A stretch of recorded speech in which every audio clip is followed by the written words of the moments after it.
स्वयं भ्रमति संसारे स्वयं तस्मात् विमुच्यते। यह आत्मा स्वयं कर्म करती है और उस कर्म के फल को भोगती है। तो कर्म के फल को भोगने में यह आत्मा स्वतंत्र नहीं है। ध्यान दीजिए, कर्म करने में आप स्वतंत्र हैं, लेकिन कर्म के फल को भोगने में आप स्वतंत्र नहीं हैं। क्या तब किसके अधीन है? तो कर्माधीन है। कर्म के फल जो कर्म करते हैं वह कर्म के अधीन आप हैं फल भोगेंगे। क्योंकि कोई भी चोरी करने वाला व्यक्ति नहीं चाहता है कि हम जेल जाएं। मर्डर करने वाला, हत्या करने वाला व्यक्ति नहीं चाहते हैं कि हमको फांसी की सजा हो। वो तो फांसी नहीं चाहता है, वह जेल नहीं जाना चाहता है, लेकिन वह कर्माधीन होने के कारण फांसी भी होती है। तो कर्म के फल को मनुष्य को यानी जीव को भोगना ही पड़ता है। कर्म के फल कर्ता के अधीन होता है। तो कहा है स्वयं कर्म करो त्याग, स्वयं तत्फल। जो आत्मा कर्म करती है उस फल को वह स्वयं भोगे। स्वयं भ्रमति संसारी, ये जन्म और मरण के चक्र में पड़ता है तो वो कर्म के ही अधीन है। और स्वयं तस्मात् विमुच्यते, यदि आपने निष्काम कर्म किया, फल काम किया, फल की कामना नहीं की, तो आप इस संसार सागर से पार भी हो जाएगा। तो ये कर्म के अधीन ये जीव है।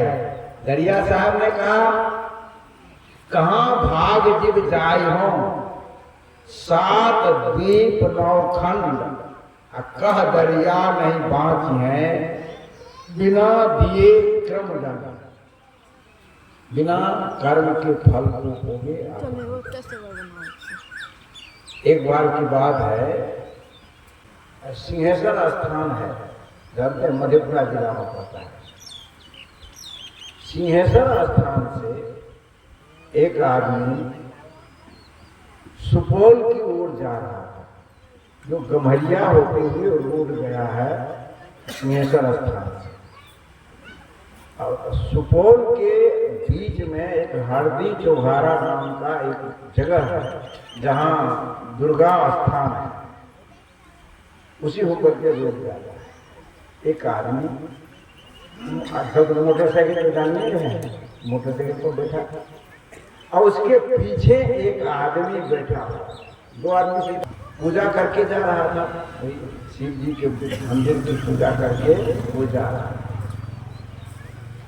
जब वह दुर्गा स्थान पहुंचा तो वहां एक बट के वृक्ष, बट समझते हैं, बरगद के गाछ रोड के किनारे और मोटरसाइकिल चला रहा। अब मोटरसाइकिल चला रहा है तो आगे व्यक्ति चला रहा है और पीछा व्यक्ति पीछा बैठा हुआ है।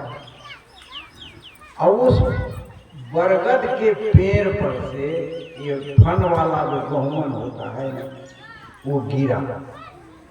अब पिछला व्यक्ति के देह पर गिरा तो गिरेगा तो काटेगा कि नहीं? काट लेगा नहीं, वो उसको काट लिया।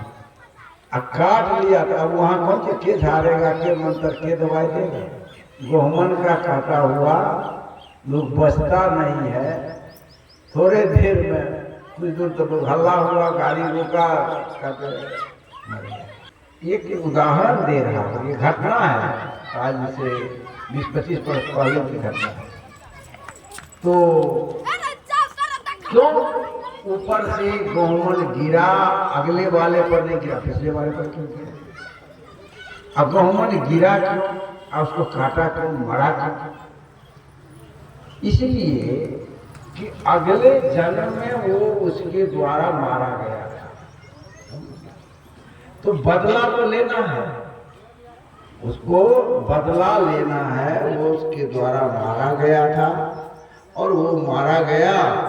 अब वो बैठा हुआ है उस पेड़ पर अब उस मारने वाले में जो आज जो मोटरसाइकिल चला रहा था उसका भी हाथ था, उसका भी उससे उसमें सहयोग था, इसलिए वह जो है आज फिर मोटरसाइकिल चला रहा है। उस समय दूसरा चीज सहयोग दिया, लेकिन आज वह दूसरा रूप में उसको सहयोग दे करके सांप ऊपर से गिरा, उसको काटा और मतलब यह कर्म का फल उसको भोगना ही पड़ेगा।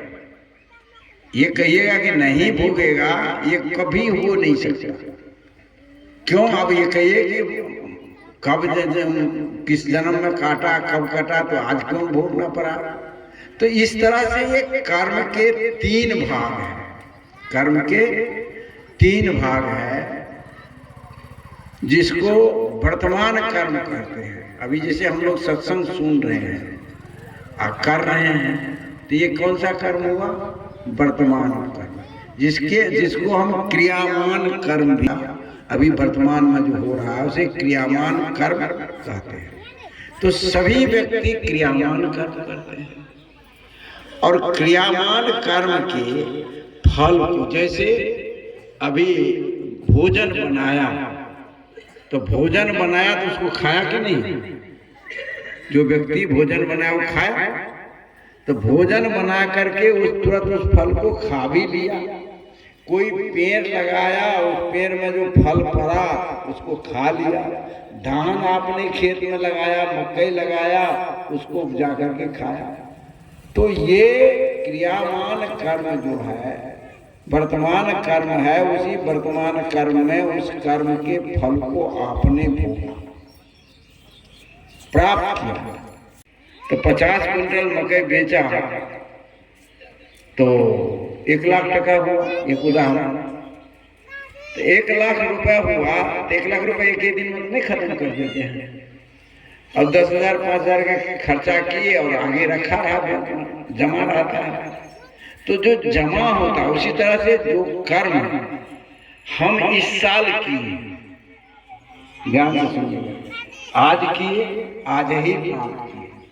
आज कर्म किए 1 महीना के बाद प्राप्त किए, 2 महीना के बाद किए, 6 महीना बाद किए, साल भर बाद किए, 2 साल 10 साल 15 साल इसी शरीर में प्राप्त किए, है ना? तो वह कर्म कहलाता है संचित। जो हम आज जो कर्म किए और आज उसको हम प्राप्त किए, तो वह तो क्रियामान कर्म के अंतर्गत तुरंत फल किया और तुरंत उस फल को प्राप्त किया। लेकिन जो शेष रह गया, जिसका हम फल नहीं प्राप्त किए, तो वह क्या कर्म हो गया? संचित, माने जमा हो गया। जिस तरह से आपने अपने रुपए को बैंक में रख दिया, जमा हो गया। आपने गेहूं उपजाया और ड्राम में बंद करके रख दिया, कुछ तो खाया, लेकिन जो ड्राम में रखा हुआ है वो संचित है, जमा है। तो ये जमा कर्म, संचित कर्म भी समय समय से आपको प्राप्त। 1,000 रुपये की जरूरत पड़ गया तो जो बैंक में जो रुपया था उसको निकाले ना, तो संचित रुपया जो था उसको हम निकाल लेते हैं और खर्च करते हैं।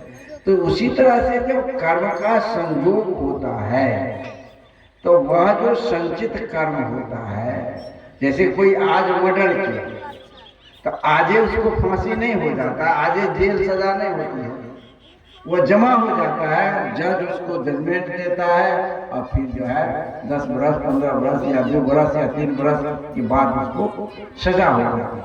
तो वह जो संचित कर्म था उसको मिला, वो कर्म का ही फल तो मिला, उसको सजा। तो जो संचित कर्म है और उसी जन्म में उसे 10 बरस 20 बरस शरीर रहते जो प्राप्त किया, तो वह संचित कर्म को यह जीव भोगता है। अब संचित कर्म को भोगने के बाद आता है प्रारब्ध कर्म। प्रारब्ध कर्म वह होता है जब आपका यह शरीर छूट जाता है तो दूसरा शरीर धारण करेंगे।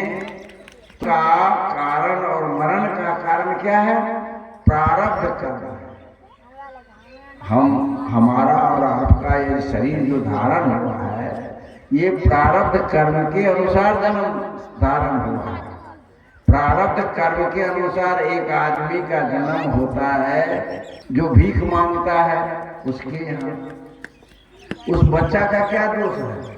उस जीव का कोई दोष नहीं है, लेकिन उसका प्रारब्ध कर्म वैसा ही था कि उसको वहां जन्म हुआ।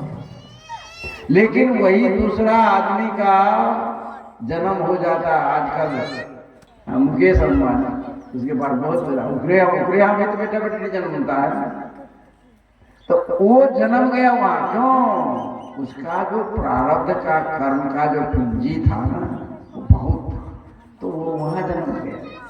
अब देखिएगा कितने आदमी को, एक आदमी जन्म लेता है बड़ा अमीर घर में, बहुत पैसे वाले घर में जन्म लेता है, और वो कुछ दिन के बाद वो दरिद्र हो जाता है। क्या है?